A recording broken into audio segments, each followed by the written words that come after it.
evening and welcome to the Attleboro School Committee meeting of Monday, October 18th, 2021. This is your reminder that this meeting is being electronically recorded. We're going to start tonight's business agenda with our Student Advisory Council updates. For that, I will invite Principal Rooney to come forward and I'll then turn it over to our student representatives for their presentation. Good evening.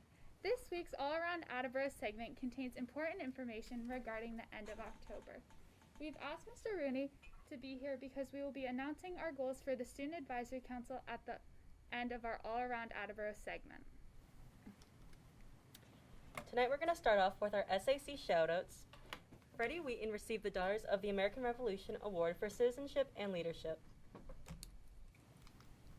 We're going to continue on with elementary school.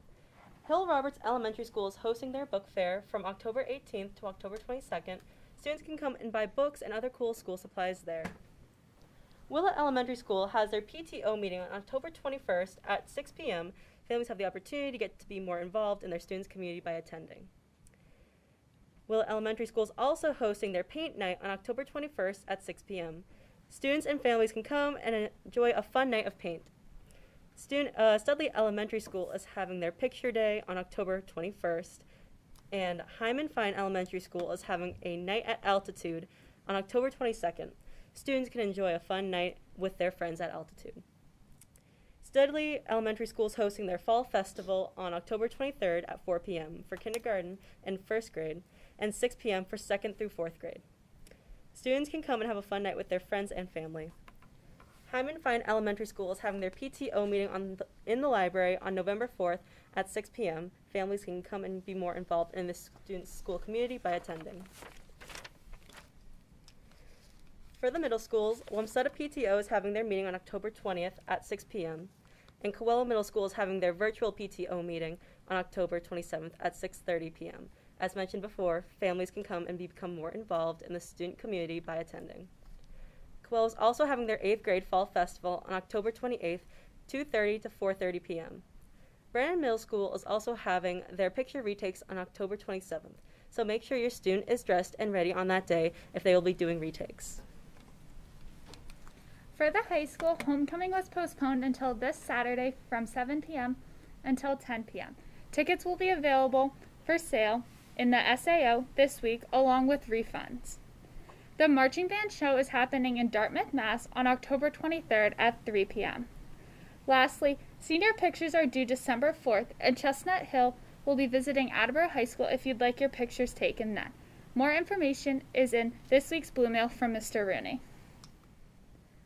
The Attleboro School Store's website is now open. Shop pink apparel for Breast Cancer Awareness Month and show your blue pride by buying different Attleboro apparel and merchandise. Yearbooks are available for pre-order, and if you'd like to put an ad in for your student, you may do so here. This concludes our segment on All Around Attleboro. Thank you. Thank you. Next, we will be continuing on to our SAC goals. Tonight we'll be discussing our SAC goals, which are a continuation of goals discussed pre-COVID. All of these goals will be related to the new Attleboro High School. Tonight, we're going to include the time capsule for the new building and the branding/new mascot assessment. Our first goal is the time capsule. The Student Advisory Council and Student Council will continue the work of the previous SAC leadership in the development of the time capsule for the new Attleboro High School. Student Council and the SAC will collaborate with architects and Mr. Rooney in regards to finding an area that we will be able to use. Mr. Rooney mentioned that we will have a decent amount of room to put different items in there. Some of the items that we've brainstormed so far include a Century Game flyer, a picture of the old school, a newspaper article regarding the new school, and a student desk. We are planning on asking students and faculty for any new ideas. Does anyone have any questions in regards to the time capsule? What's the time frame for the time capsule and finalizing the idea and getting the items? So one of the things that I wanted to mention is that it's not a capsule per se. It's like a large closet. To Katarina's point, and Mr. Geddes, your preservation committee would be someone that we would want to consult with. We can put in a student desk. We can put in a locker door, some different things like that. But Chairman Withers, to answer your question, I would say that, sometime by the early part of the spring or maybe even the late winter, we would want to have as much of this resolved as possible. I mean, as Maya mentioned, the previous SAC leadership had kind of started this. So I have some things that are already in a collection, and we're just going to continue to add to it. Thank you. Our next goal is the branding and the mascot assessment. We are planning on continuing our pre-COVID process to assess possible new branding, including a determination of the most appropriate mascot for the new Attleboro High School. Our options include reimagining what a blue bombardier looks like and determining a new mascot that our school community can identify with. We also want to make sure that our new mascot resembles something that the city can identify with as well. We are planning on hosting student and staff surveys, focus groups, and community forums in regards to this goal. This goal will be in collaboration with both Principal Rooney and the Student Council. Does anyone have any questions regarding the branding and the mascot assessment? Mr. Geddes? Just to confirm, Mr. Rooney, I know you and I have talked a few times about this. All of the branding that's going into the new building is focused on the A. It's not focused on the eagle or bombardier or anything like that. So this isn't a situation where we're building a new high school and then we're going to have to go through and change a bunch of graphics throughout the building. That is correct. We shifted away from the eagle because of the fact that the eagle truly isn't a bombardier. Just to tweak a little bit of what Katarina said, there are, and the slide says it, there are two pathways that we could go down here. One could be that, we stay the blue bombardiers and we just reimagine what exactly a bombardier looks like so that people can identify with it better. Through this process, we may come up with something that's still tied to the city, that is a little bit more recognizable and identifiable. But to your point, everything is based on Blue Pride. Everything's based on the A. There won't be anything that would have to be undone or covered up if for some reason we go through this process and we land on a different mascot. Thank you. I assume, and I see up there that you'll be engaging a community forum that would include meeting with alumni groups and boosters and groups correct. like that. Okay. Yeah. Mr. Storrs? Once it is determined how we want to go forward, will we be adding logos or what have you within the new school? We have that. We have that capability. Yes. Okay. When I presented with the previous SAC leadership pre-COVID, there was some discussion about having kind of an unveiling synonymous with the the ribbon cutting or the grand opening, if you will. And that is something that we would continue to consult with the school committee in terms of how you wanted to roll that out. Any other questions, Mr. Domenici? I guess just with respect to this, what's the timeline? Because we have to have a decision at some point in order to start the process to prepare. It's not as much with uniforms and stuff. We're dealing with the A, but there's got to still be some other things that would have to be updated. We wanted to present these goals to you tonight so that we can start the process, restart the process as soon as possible. Just to bring everybody up to speed, because I know that there might be some new members of the committee since I last presented about this. We've already conducted focus groups in the school. We have alumni staff members. That was one focus group that we conducted. And then several other different student focus groups, depending on whether they were music and performing arts students, whether they were sports captains, whether they were student leaders through Student Council, SAC. We have a lot of that information. But we also want to start with the Student Council, explore any other possible focus groups that we need to look at within our school community, but then also, to Chairman Withers' point, we will make sure that we engage the community as well. Thank you. Excellent. Thank you. Thank you. That's all for us tonight. Thank you both. Thank you, Principal Rooney. Thank you. All right, next we have our Superintendent's Report, and for that, I'll turn it over to Mr. Sawyer. Thank you. Thank you, Chairman.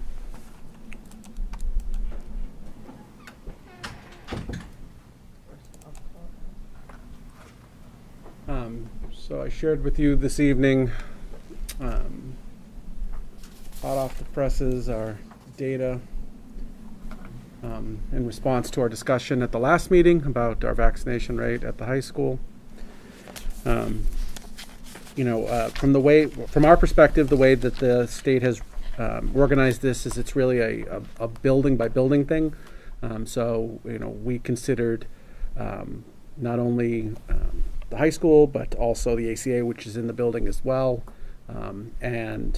We also included our staff. You'll see that staff number represents not just the high school staff, but also central office staff as well, because we're in the building as well. So when we read the requirement by the state, it seems to us that all these numbers should be be considered as part of the total assessment. In terms of what method we used, there's a couple different ways you can do this. One way would be to ask people their vaccination status and ask them to provide documentation to support that status. In fact, that is how we calculated for staff. We asked all staff district-wide what their vaccination status was, and then asked them to provide documentation of that. But with students, we did not ask that. So from our perspective, rather than doing that at this time, it made a lot more sense for us to go into MIIS, which is the Massachusetts Immunization Information System. It keeps track of every vaccination in the state. So as we discussed last time, it's a little bit cumbersome and time consuming, so we had to free up one of our nurses because only certain people are allowed to use that system. So we freed up someone by using a substitute nurse to basically spend a week going through and student by student checking the status of every high school student. So I gave you some grade level information, which shows a general trend that the older the students get, the higher the rate goes. Just to be clear on the numbers, the AHS number is those numbers added together. Obviously, that's a sort of a subtotal within the total number. And then the problem, so I want to go back to MIS. So that's pretty comprehensive. Everybody who was vaccinated in Massachusetts should show up in MIS. The one flaw in that is that if you happen to get vaccinated someplace else, if you happen to go to a doctor in Rhode Island, which, I don't know how many people might be in that situation, but whenever we have to think of these things as a border community, we would not have that information. So there's potentially some students who are vaccinated that aren't in the system for that reason. You should also know that the state allows for families to put a no share on their MIS information, which means that other parties other than the people who gave the vaccination can't see the vaccination status. And so we have 20 students at the high school who opted for that. So conceivably, that's 20 people who may or may not be vaccinated. We don't know without asking them. Mr. Geddes? Thank you, Mr. Chairman. I see that you have 65% as no share. Is that 65% of the people that are not at least partially or fully vaccinated? No.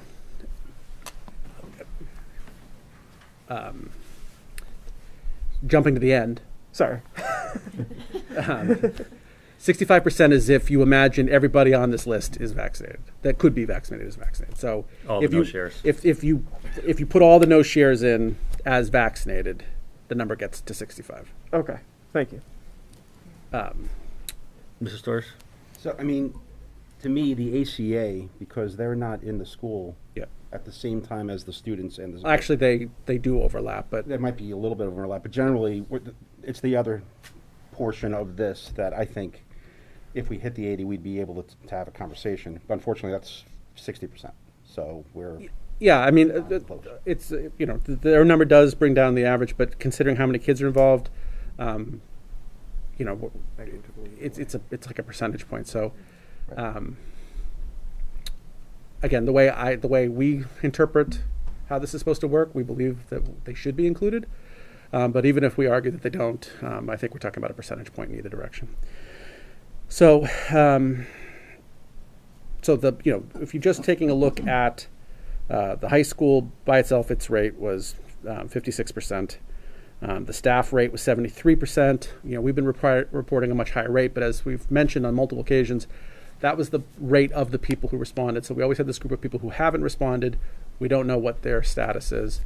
And, in this case at the high school, there are 70 people who haven't provided documentation, because we're not just taking people's word for it. So conceivably a good number of these 70 are going to be vaccinated, but that's still not going to bring you up, because when you throw them in, we still only get to 65%. Any idea why that's such a high number of no share at the high school? Is it people who just haven't responded, or is it people? Yeah, who just that's 25% of the staff at the high school. It seems upsetting that so many would just not share the information. Yeah, I think that it's just sort of low stakes is the answer here. Like it was one of a million things they were asked to do on the first day of school, and some people just didn't remember to do it. And we've just now said, listen, we never responded. Would you please either respond or tell us that you're not vaccinated? And we're starting to get returns on that. But that was going to be my next question. We are starting to follow up and get that number down. Okay. Yep. It took a while to figure out who was who, and then once we had those, we went and started pursuing the people. And actually, the number keeps, it changed today. Several people emailed, so I think we'll have that number down pretty significantly in short time. Depending on how you look at it, either the good news or the bad news is it doesn't make a difference. Right. So those are our numbers. We are not in play for an 80% threshold, which was the information I believe was sought so that the committee could consider that if we were close. Has there been any rumblings from the state as to when new guidance is going to come down, or what that may be, since November 1st is the date? Yep. So the next thing I wanted to update you on is that there is no new word from the state on what to expect on November 1st. There was last week an acknowledgement that would be really good information for us to all have, but it is not available. We were told that we'd be the first to know once a decision would be made, and that it will be made as quickly as possible. I don't know what that means, but I don't have anything for you this evening. I will remind everyone that if, in fact, they come out and say that they're going to remove that requirement, which, I don't think at this time, given what the data looks like at the state level, I don't expect that to happen on the 1st, especially considering that elementary students are not vaccinated yet. So, I'm not going to predict what he's going to say, but there's good reason to believe it's not going to change. But if it were to change, the school committee policy would still be in effect.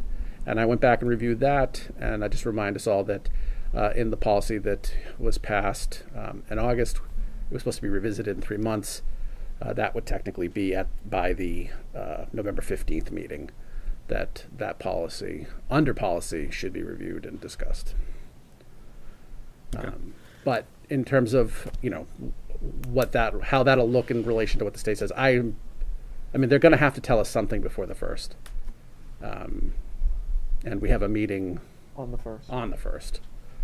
We have So- the 1st and the 15th. Yeah. So I imagine we'll be discussing on the 1st what they just told us Yep. the Friday before. Okay.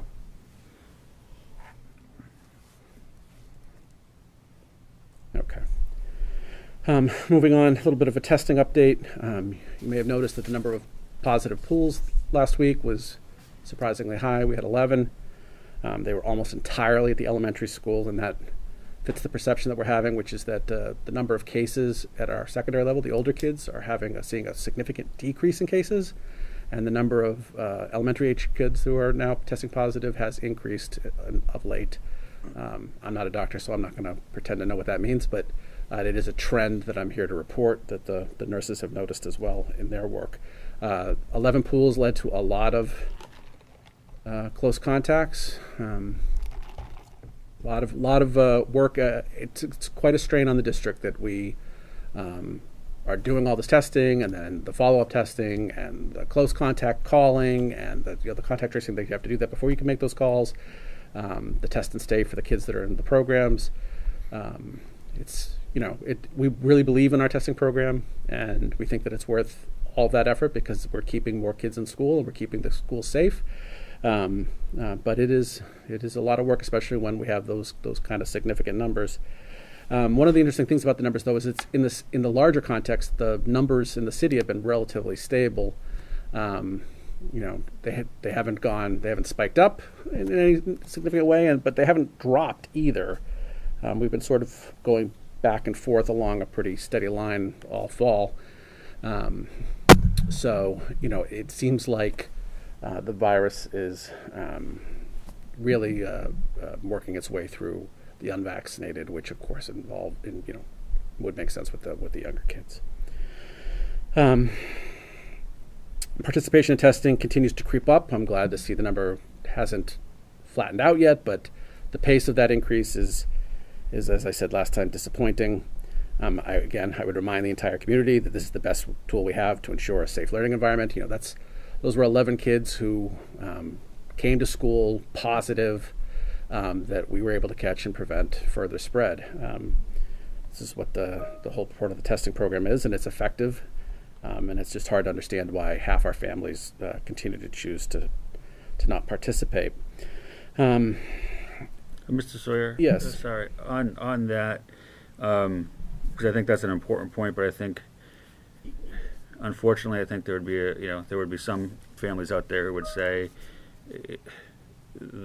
a child coming to school asymptomatic, not feeling sick, having COVID, would have been able to go to school, and so may look at that as a negative. I don't agree with that at all, but I know in talking with people, there are some people who see that. But on the flip side of that, if you're a close contact to one of those students who test positive, because of the testing program, you get tested and you can stay in school, as opposed to if you're not, you would have to go home and quarantine. Correct. So there is for those who are more concerned, who aren't as concerned with the health impacts on the children, more concerned with the inconvenience, whether that's the right way to look at it or not, this test still is beneficial for that point of view as well.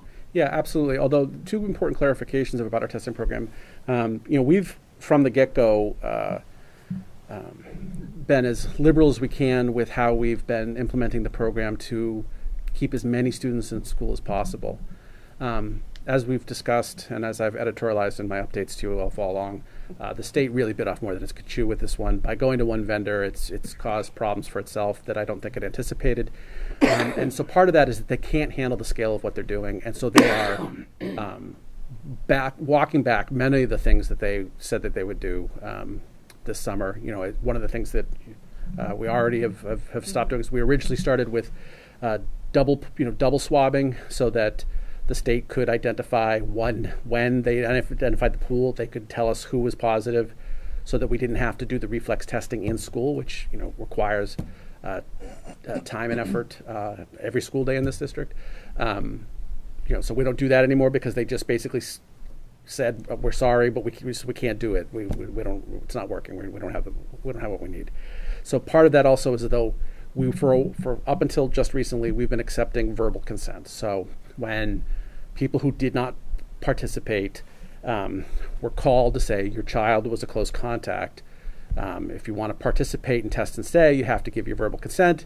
If you tell us right now that you're giving consent, we'll let you. We'll do test and stay right now, and then you just have to go home and fill out. You have to do the consent tonight before school starts tomorrow.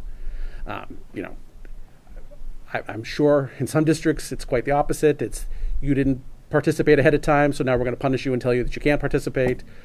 we've looked at it as much as we would love for people to participate ahead of time. I'd much rather have the kids stay in school, right? This is really what this is about. It's about kids. We want the kids in school.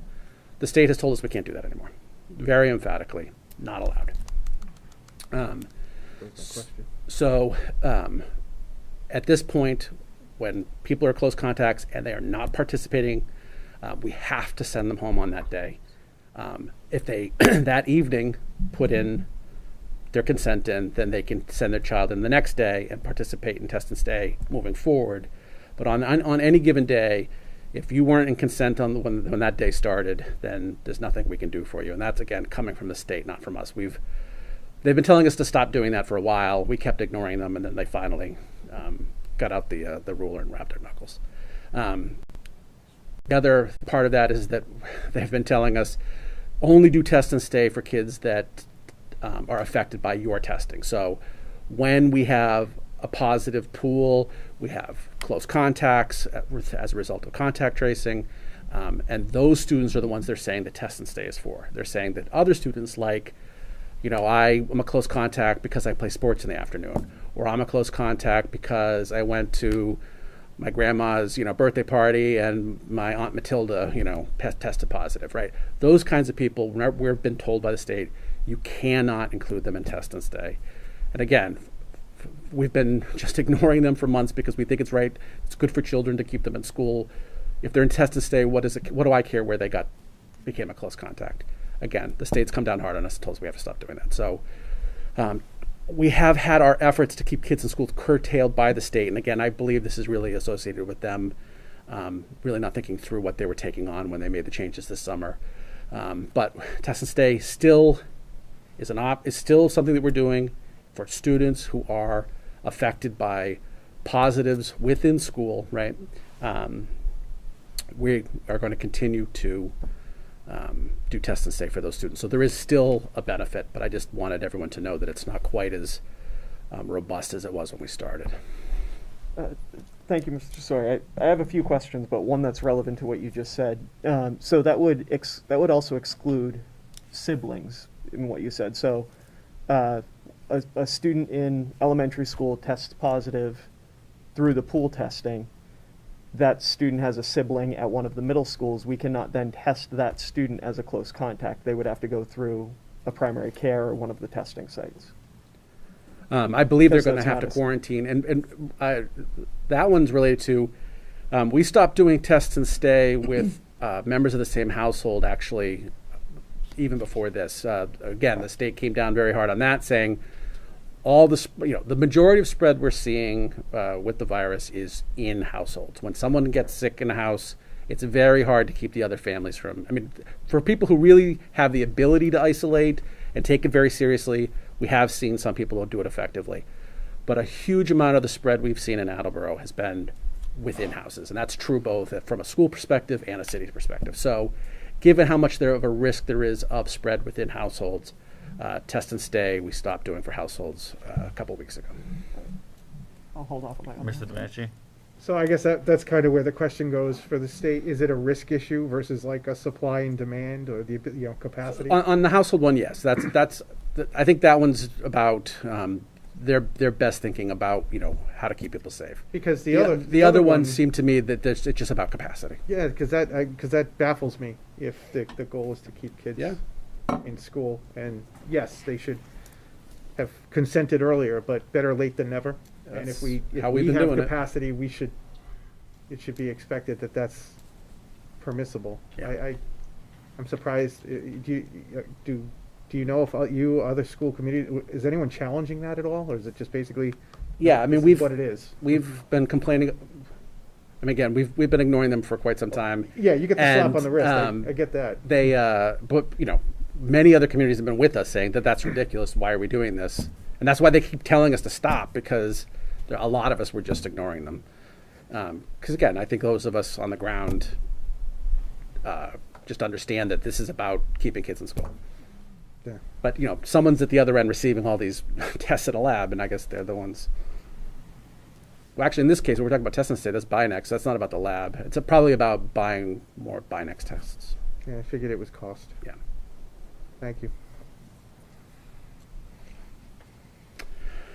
So that's my testing update. We're going to keep a close eye on this because 11 was a pretty shocking number last week, and if that goes up again, that's a cause for concern. I should also mention that there have been several cases where there have been multiple cases in the classroom. Every time that happens, we go to the health department. So far, none of them have turned out to be in-school spread, but there are a couple cases open right now that haven't been determined. So if that happens, I'll certainly let you know. There wasn't an increase in the number of positive cases in the schools last week, though, right? Looking at the numbers. It was No, just- but remember captured also for the that test.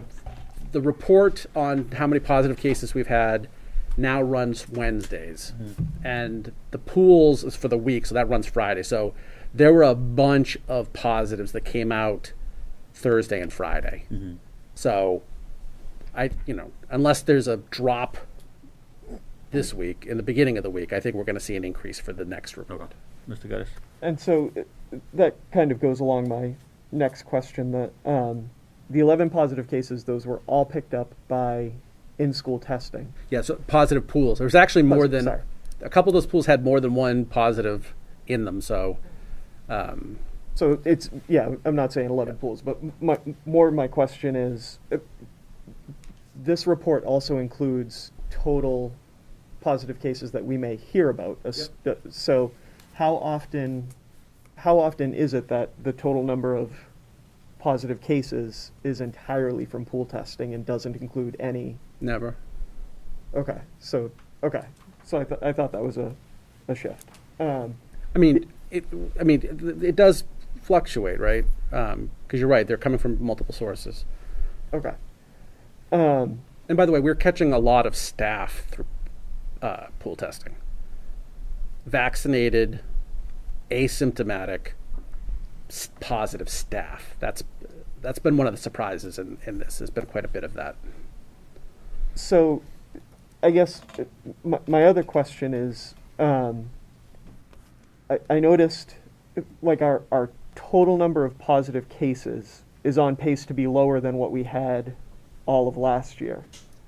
But our close contact numbers internally look like they're going to be much higher. Is that just primarily because we just have more students in the school and they're closer together? Yeah, we have Okay. all the kids back at the same time rather than half of them on any given day, and so there's no more distancing requirements.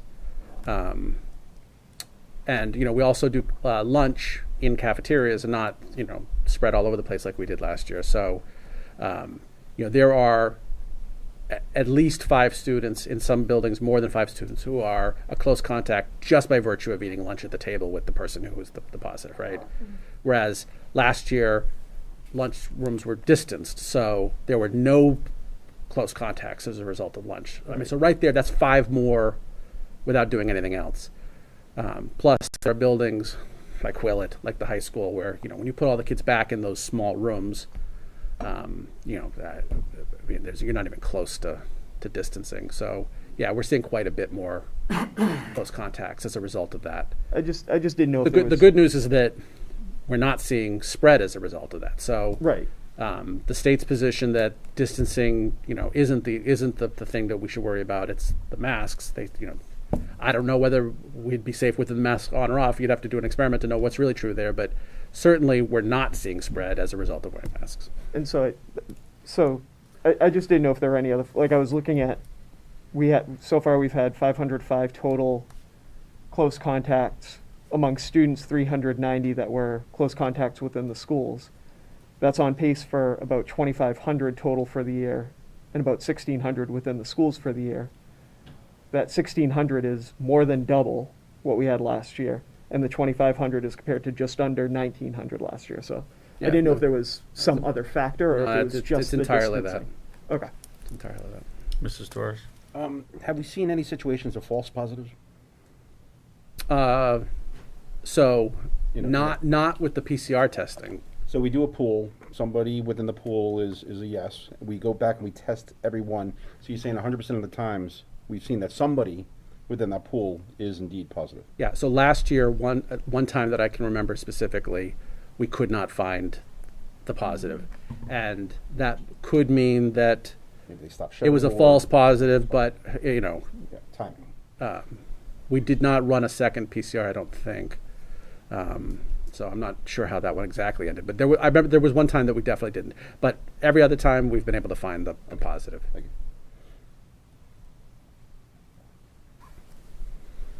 Okay, so that's the testing update again, with the shifts here that are significant. I think overall the numbers are about the same. So it's just really about where it's happening. But we're keeping an eye on it, and if there's a cause for concern, we would certainly make you aware immediately. Okay, so then at this time I'd like to shift to my goals, which I sent to you for review. Without sitting here and reading the whole thing to you, I think the most obvious point I would make is that 3 out of the 4 proposed goals directly relate to operating under a pandemic, right? As I've already alluded to, we're trying to get back to normal as much as possible. As I've talked about in several forums, it is really pleasant to get out into buildings and see, learning environments that are recognizably, familiar, right? Like kids are in groups and they're doing things that, we've always done. And there were a lot of things that couldn't be done last year because of distancing, because of hybrid, that now we're out there seeing. And that's great. And so it feels good to see a little bit more normalcy than we were used to. But no one should think that we have returned to normal, right? I mean, as we've talked about extensively with the masks are something that we deal with all the time. And that has an effect, but there are other aspects of this as well, right? The impact on schools of managing the testing and the test and stay and who's in and who's out and who needs to be tested every day and figuring out the close contacts. And there are so many more close contacts. And because, we're now allowing people to do the grouping. So when someone's a positive case, figuring out on that day which groups they were in and which classrooms and who was affected and who wasn't, it's a tremendous amount of work. As you know, because of COVID relief, there's a good deal of money that's come into the district to help deal with all these things. But at the same time, we can't spend that money on things that are going to create structural deficits for us down the road. So there's a lot that goes into and how we communicate all of this to families, right? So there's a lot of different aspects of operating under a pandemic. And I tried my best to capture those in the appropriate places. In my goals, because that's really the work. That's what we spend most of our time on any given day. That's what your principals spend a ton of their time on. That's what the administration is working with. We're doing our best to support a reset on focusing on teaching and learning. But there's a lot of things that still have to be accounted for that relate to the pandemic, and my goals are largely trying to point out what those things are. That 4th goal. Related to culturally responsive practices. I felt like last summer when diversity, and equity, and inclusion became an issue as part of the concerns over CRT, I thought that one of the things that we should really work on based on the feedback and listening to people is that we need to work on communication. We need to be transparent, that if people know what we're doing, then they'll be more comfortable and not have to imagine things that we're doing when, in fact, we can just tell them what we're doing. So I really felt like a goal around the PD that, we've been planning for years, to be honest with you, that being involved with that and making sure that it's as advertised. We made commitments to the community. I don't want to relive the moment, but, we talked about how we're here to teach kids how to think, not what to think. We are here to support adults in their capacity to meet the needs of every student, right? And that, many of our students come to school with, issues that our ability to be sensitive to will help us to make them successful. And there's a full range of things that we as educators need to be sensitive to. And that's really what this is about, not some of the things that are, again, imagined by some people. So that goal around our culturally responsive practices is my attempt to,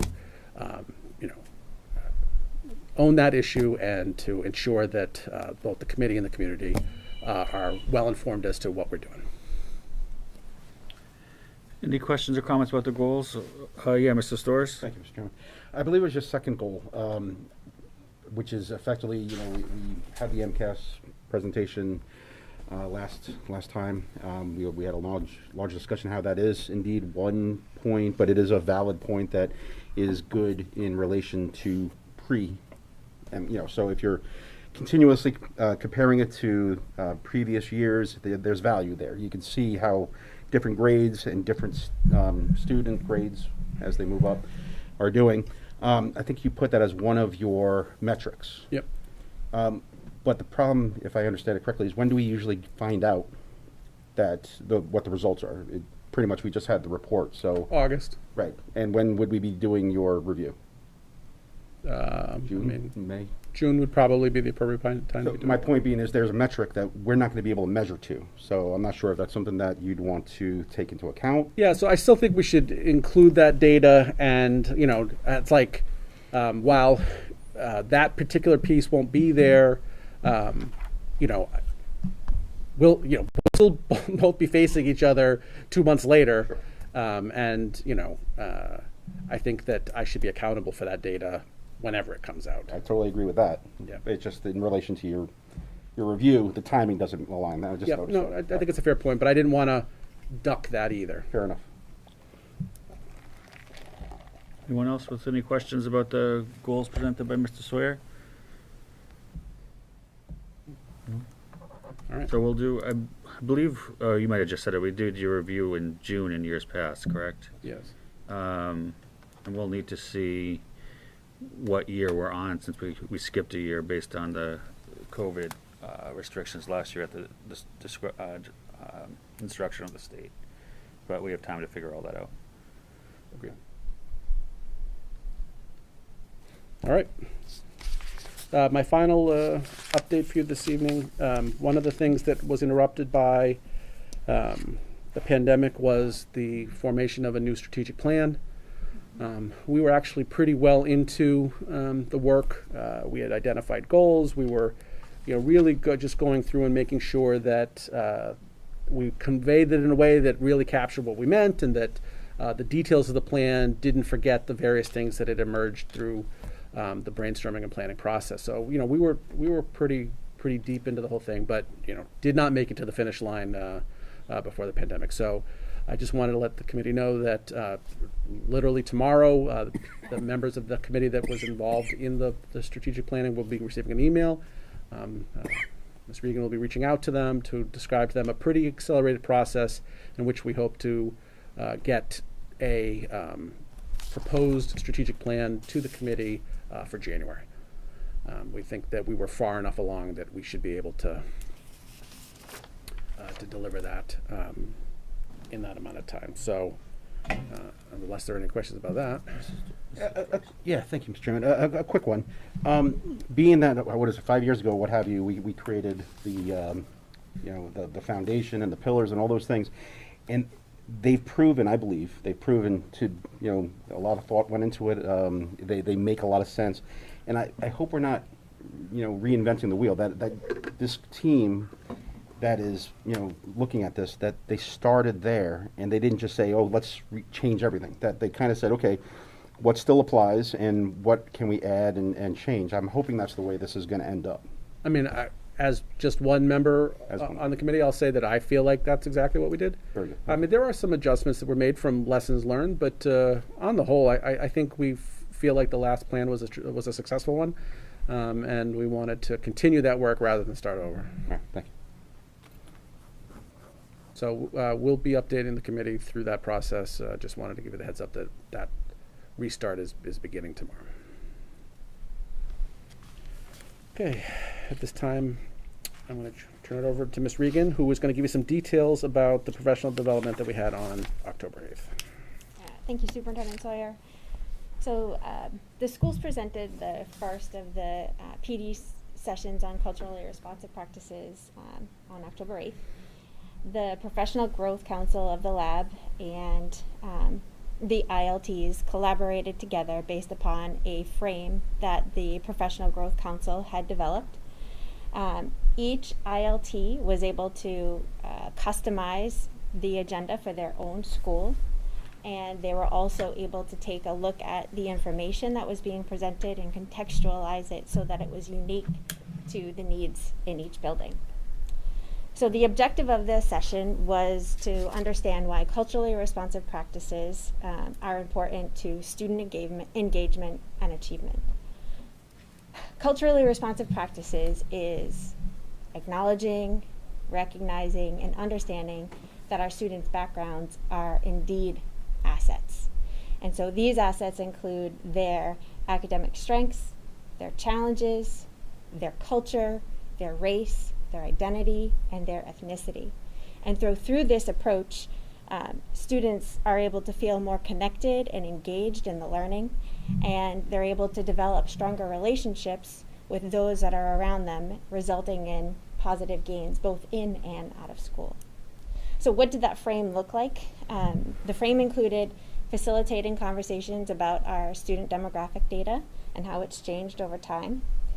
Our mission to engage, challenge, and inspire all students, to be open to different perspectives, to reflect on our own backgrounds and our students' backgrounds, and then to maintain our growth mindset. So in looking at the data that we received back from our staff, we had 2 surveys that were given. One was for K-8 and one was for the high school. In the K-8 survey, there were 356 responses, and of those responses, 98.9%, so almost 99%, said that we met our objective. 96% said that they learned something new, and anecdotally, some of the comments that we received were that they learned that they needed to stop and reflect on what they're doing to be more inclusive with all students and staff. Another comment was that they were surprised by how much that the student demographics have changed over time.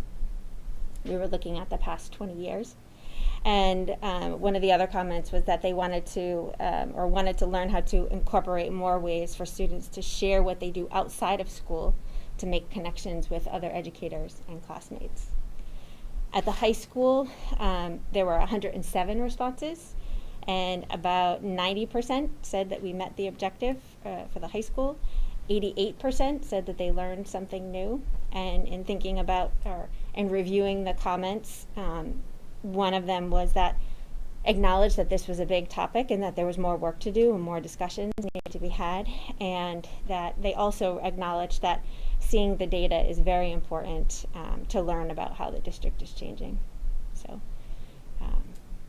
overall, we thought that the feedback was positive and will continue moving forward. So the ILTs will be reviewing the data specifically with the Professional Growth Council, and they'll be designing, based upon that feedback that they received in each school, they'll be designing what the next session will look like specifically. Questions for Ms. Regan on the seminar, professional development, Mr. Larson?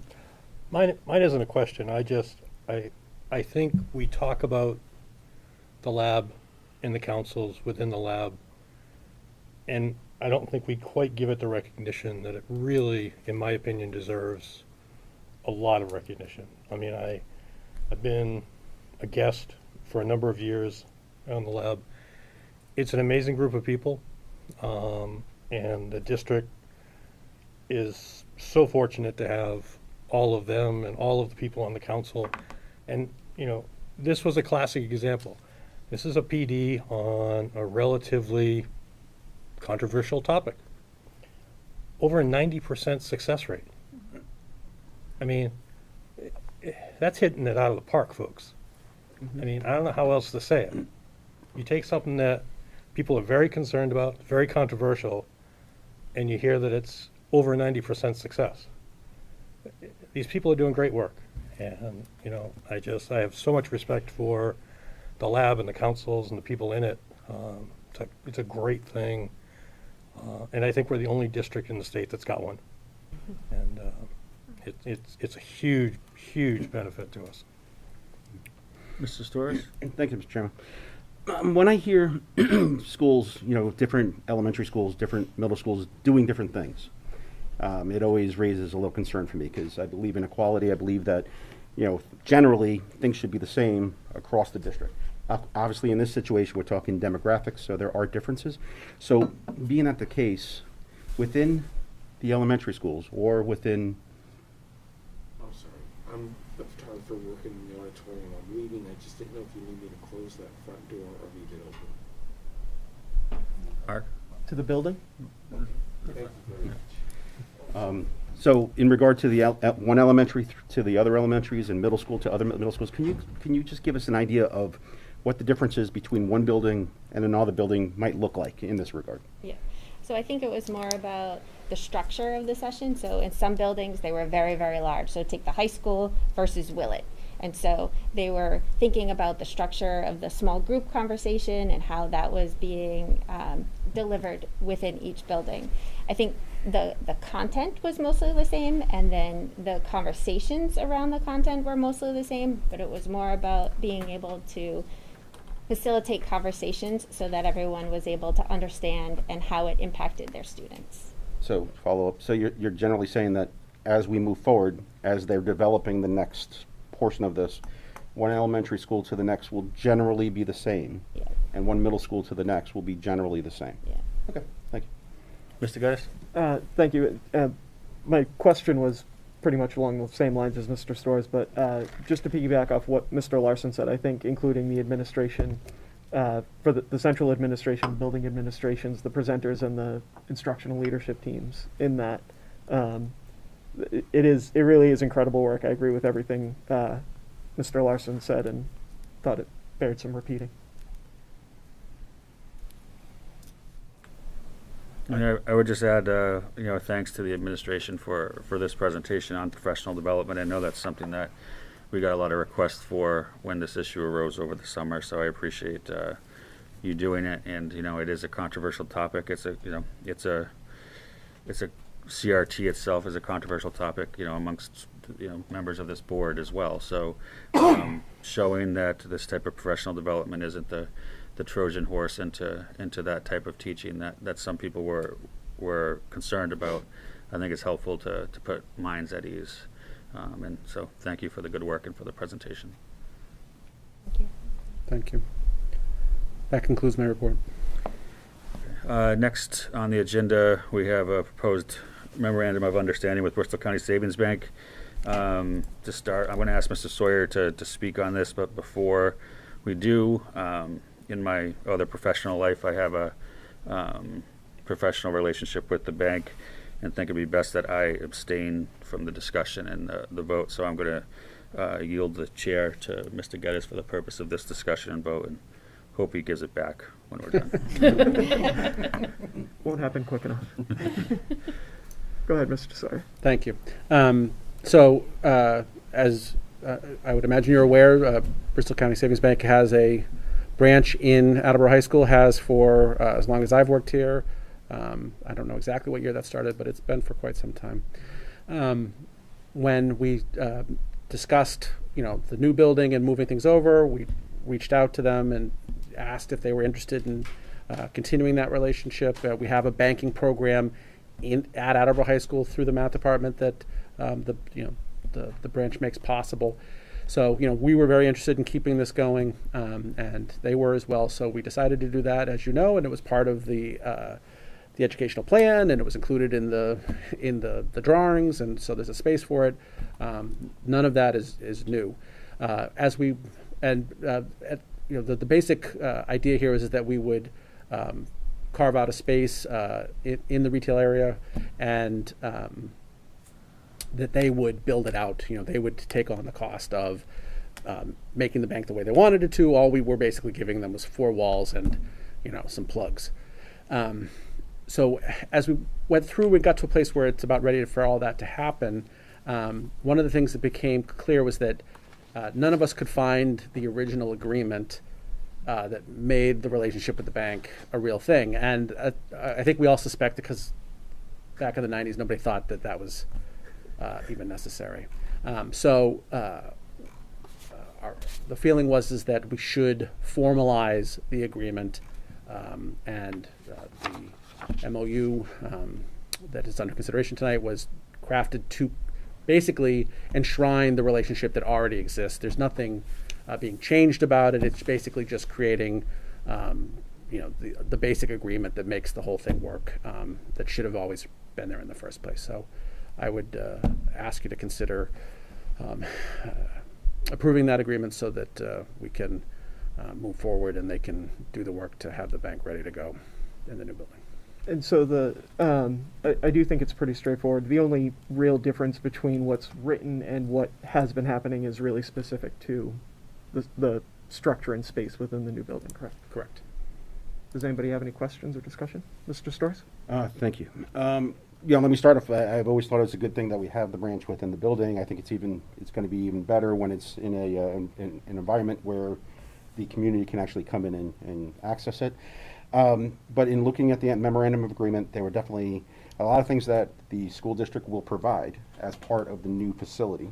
So is there any cost, I'm sure there is, but is there any cost associated with the building or to the budget? So either our budget or the budget of the new school building in relation to this space. And what is the general size? Are we talking 100 square feet, 200 square feet?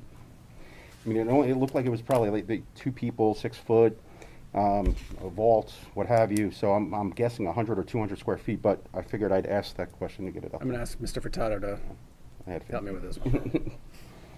So the first question, there is no operating budget implication for any of it.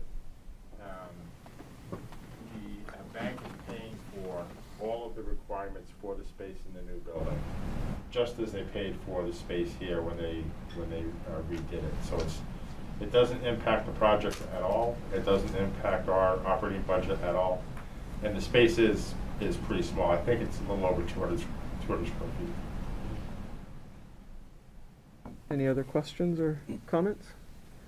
The only other item I would note is at the bottom it looks like there's a error with the mailing address for the district. It looks like some information got merged together there. So hearing none, I will entertain a motion to approve the Memorandum of Understanding between the Attleboro Public Schools and Bristol County Savings Bank for the continued agreement to move their space into the new Attleboro High School. So moved. Second. All in favor? Aye. All opposed? And one abstention? Yep. Excellent, thank you very much. Motion passes, and I will yield the chair back to Mr. Withers. Thank you, Mr. Geddes. That's the end of your report, Mr. Sawyer. Yes, thank you. Next, we have our minutes from our October 4th, 2021 meeting. The minutes were circulated with your packets. Do you have a motion to approve? So moved. Second? Any discussion or edits? All those in favor? Aye. Next, we have consent agenda, 2 items this week. Motion to accept the donation of a Dell Chromebook with an estimated value of $350 from Sean and Samantha Collette, owners of East Coast Auto Sound, to Hill Roberts Elementary School. And a motion to accept the donation in the amount of $126 from Impact Custom Apparel to the Attleboro High School field hockey team. So moved. Second? All in favor? Aye. Motion passes. That concludes the consent agenda and brings us to our subcommittee meetings report, of which tonight we have one. I'll turn it over to Mr. Larson for finance and budget. Thank you, Mr. Chairman. The Budget and Finance Subcommittee met October 6th. Mr. Furtado took us through the monthly reports. As of right now, being early on in the year, we're in pretty good shape and right on track. We had an MSBA update that concentrated on the high school, and the short answer there is it's still on time and on schedule. There are some tours that are being planned later on, and they're starting to think about an open house in the spring for the community to see what they decided to invest in. So we're kind of looking forward to that. Also next spring, just because the 5 years are up, we've got 3 service contracts that are going to be coming out to bid. One will be for the food service for the district, one will be for the transportation for the district, and one will be the facilities management of the district. So there'll be more information coming on those 3 as we send those out to bid in the spring.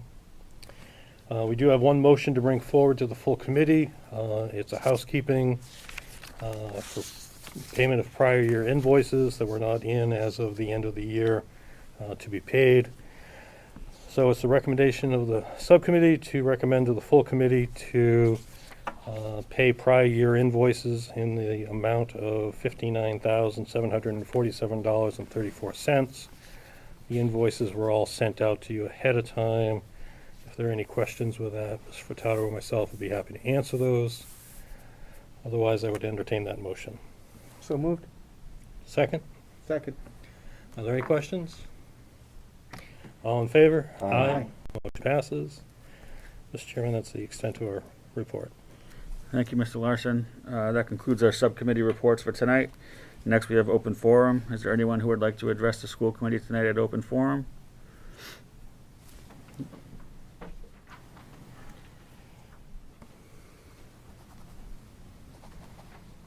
Hello, Thank you. Julie Rigby, 70 Harley Street, South Attleboro.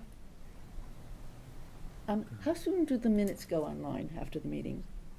They get approved at the next meeting. So in 2 weeks, we'll approve the minutes, and they'll go on thereafter. Right, right. Is the Attleboro School Board a member of the National School Board Association? I believe so. We're a member of the Massachusetts School Committee Association. But then, Massachusetts the national? Association of School Committees, MASC, Massachusetts Association of School Committees. right, and is that part of the national one, or is that a separate organization? It's a separate organization. I don't know if we're part of the national or not. We're not. No. Okay, we're not. No, good, Okay. good.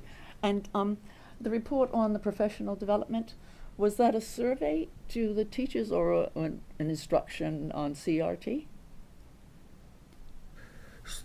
I don't know if I should respond or. Yeah, so again, if you have something you want to say to the committee, then you're certainly welcome to do so. We're welcome to hear your concerns, complaints, congratulations, whatever they may be. But as far as specific questions to the administration, that's something that you would need to contact the administration, and they can provide that But I was under the understanding that CRT wasn't being introduced to the Attleboro system, It's not.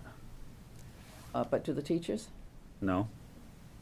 Oh, okay. Can I question what the professional development mentioning CRT was? I don't believe The- I don't think there was any discussion of professional development with CRT. I think that was the purpose of the instruction. But again, I would suggest that if you have specific concerns about or questions regarding the professional development, that you make an appointment with the administration. If you need my help in doing so, I'm happy to. You can certainly reach out to me, and I'm happy to get you in touch with the administration so that you can sit down and have that discussion about any concerns. But as far as asking and answering specific questions, this just isn't the Yes, forum it was for just that. difficult following what was going on, and with the mention of CRT and the One teachers. Clarifying thing, Yes. sometimes it's hard to hear people Yeah. talking. I Sure. know Steve said, I'm a little closer here, so he said, I'm Yes. glad we clarified that this was not a CRT thing, and it wasn't a Trojan horse, as he said, or, it was a specific thing distinct from CRT. Okay. So that was the reference, that was what was brought up, but it Yes. wasn't, that was, just to Yeah. clarify that. Right. Thank you. Yep. Thank you. That's all. Yep. Thank you. So again, I know you have my email address. Please Yes. reach out if you'd Yes, like to, I and do. I will put you in touch with the administration if you have any specific questions. I'm happy to help Good. Thank make you. that happen. You're welcome. Anyone else have any questions or concerns, or would like to address the school committee at open forum? All right, then I will close open forum tonight. Anyone else have any new business? Mr. So, Gaddis? just to clarify, Mr. Larson mentioned the open house for the new high school. During school building committee, I think that was discussed for late summer, possibly early fall. Is that? Just in the future. Oh, okay. You had said spring. I didn't want people. I know we don't get the permit till June, so I didn't want folks to wonder why we hadn't done anything in April. Thank you. All right, I'll entertain a motion to adjourn. So moved. Second. All in favor? Aye. Thank you, everyone.